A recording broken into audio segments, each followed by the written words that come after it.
The number of family doctors is dwindling in Southwest Florida. Tonight, NBC2's Joelle Parks takes an in-depth look at the problem and one solution that's in the works. Norman Klug has a cold. He couldn't find a doctor today, so instead, he's at Lee Convenient Care. I thought maybe they could help me get over this. General practitioners to care for Norman and other Lee County patients are dwindling. That's not going to be just here, it's going to be nationwide. Dr. Barry Butler says it's because family practice is not a profitable specialty, especially for residents graduating from medical school, hundreds of thousands of dollars in debt. At the end of the day, you still have to pay your bills, you still have to eat, you still have to live. And that's going forward is an issue.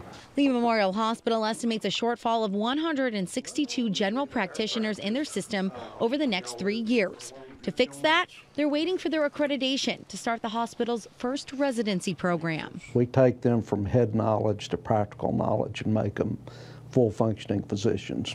The program is set to start this summer with 6 Florida State University Medical School graduates. It will provide more medical care to the community in the short term with long-term goals. We hope many of the graduates will stay in the area, set up practice here, and be able to take care of all the people in Southwest Florida. The program is designed to grow each year, but will face rising costs. Between the electronic medical records, the malpractice insurance, the personnel for billing, and everything that's going to be required, it's almost impossible for a private practitioner these days. Patients like Norman already feeling the effects. In Lee County, Joelle Parks, NBC2.